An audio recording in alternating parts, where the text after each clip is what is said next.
IFM News Lucena. Bagong kasambahay huli sa pagnanakaw ng mga alahas.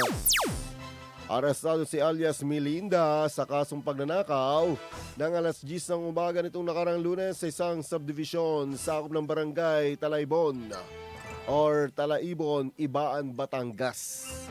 Ayon sa unang biktima na nagreklamo sa pulisya na nahuli nito ang suspect na kinuha ang kanyang wedding ring na nagkakalaga ng 50,000 pesos sa nasa loob ng kanyang coin purse habang nasa kanilang tahanan.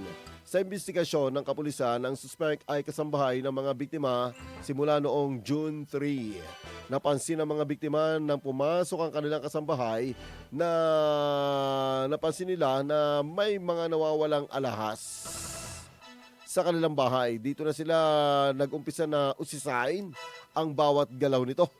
Napagalaman na may ninakaw ang suspect sa isa pang biktima ng isang gold ring na nagkakalaga ng 74,000 pesos, tricolor ring na ang presyo ay nasa 94,000, sa Firestone earring na tinatayang halaga ay 84,000 pesos at isang inverted cone ring na 5,000 piso. Aabot umano sa higit 300,000 pesos ang halaga ng alahas na nakulimbat ng suspect sa mga biktimang Angelica at alias Fe.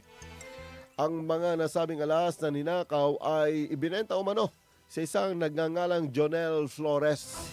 Inaresto ng Ibaan Municipal Police Station personnel ang suspect at nagsagawa ang mga kapulisan ng follow-up operations para sa ikababawi ng mga items at malaman na rin kung sino pa ang mga kasangkot dito.